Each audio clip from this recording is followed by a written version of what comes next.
بسم اللہ الرحمن الرحیم۔ آج کا ہمارا سبق ہے اقامت صلاۃ۔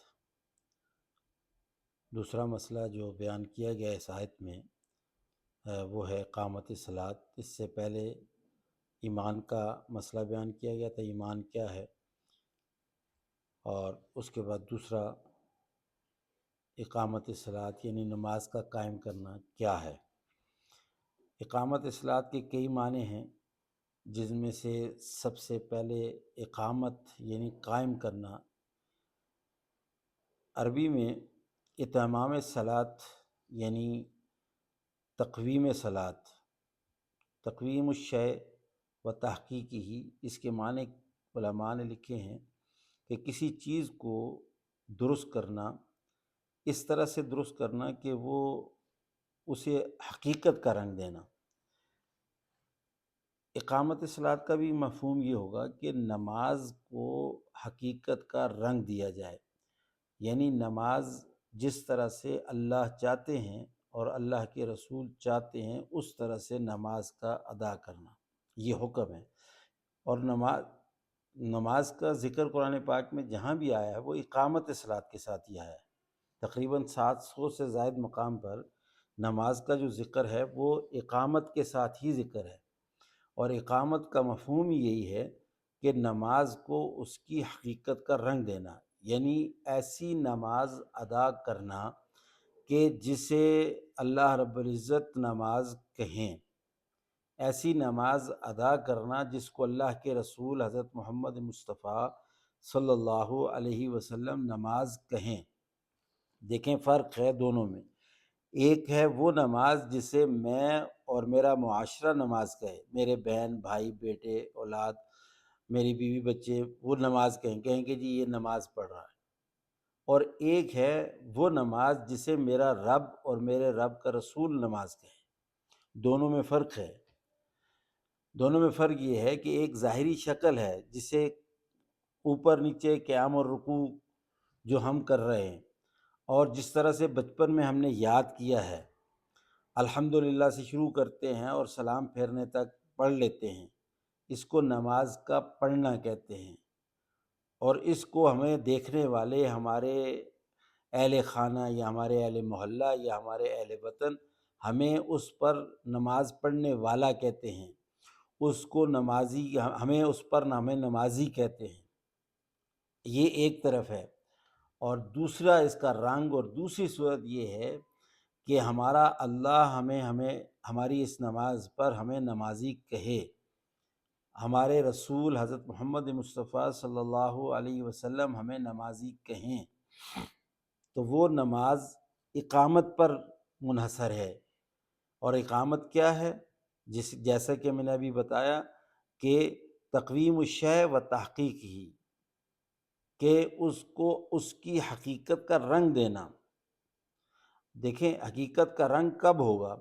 جب اس کو تمام تر واجبات، فرائض، مستحبات، سنن، آداب کی رعایت رکھتے ہوئے تمام تر اراکین کو، جیسے تکبیر تحریمہ ہے، قرات ہے، قیام ہے، رکوع ہے، سجود ہے، یہ تمام تر چیزیں اس طرح سے ادا کی جائیں جس طرح سے کہ رسول اللہ صلی اللہ علیہ وسلم کی تعلیمات ہیں، ان کو باقاعدہ طریقے سے ہر چیز کو سیکھ کر کے اس کی مشق کی جائے۔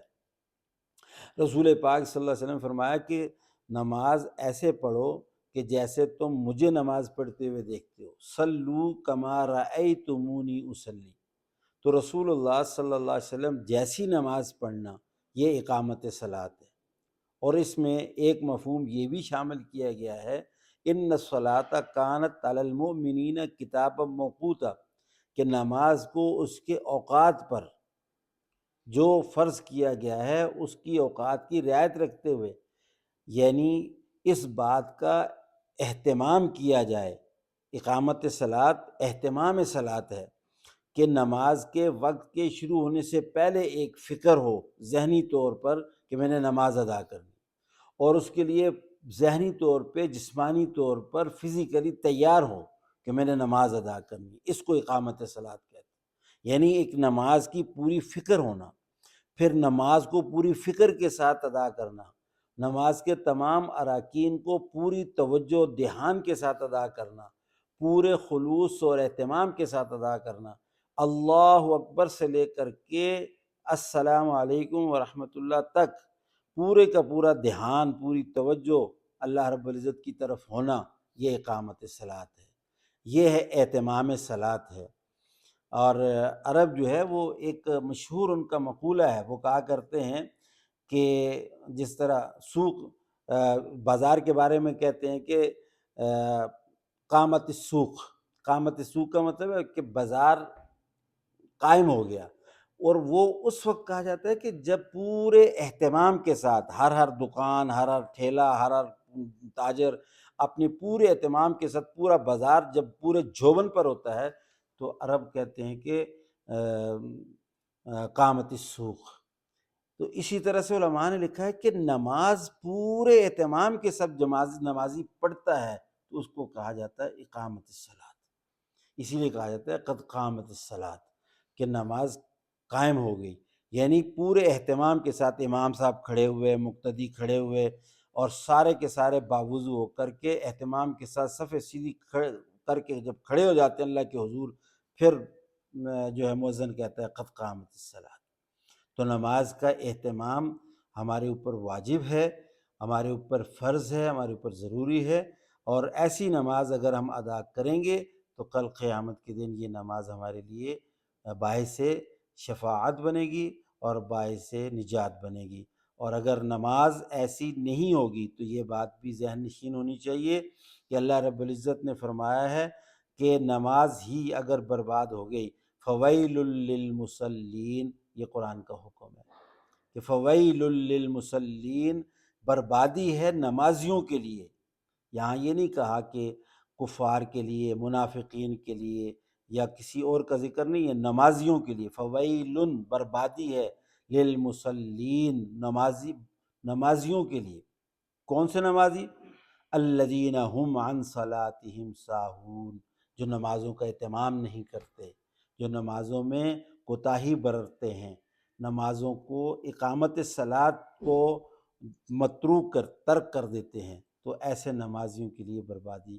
اور اللہ کے نبی صلی اللہ علیہ وسلم نے فرمایا کہ نماز جو صحیح اہتمام کے ساتھ ادا نہیں کرتا تو وہ نماز اس نمازی کے منہ پر پرانے کپڑے میں لپیٹ کر کے اس کے منہ پر مار دی جاتی ہے، اور وہ نماز بددعا دیتی ہوئی جاتی ہے، اور وہ نماز یہ کہتی ہے کہ اللہ تعالیٰ تجھے بھی ایسے برباد کرے جس طرح تو نے مجھے برباد کیا۔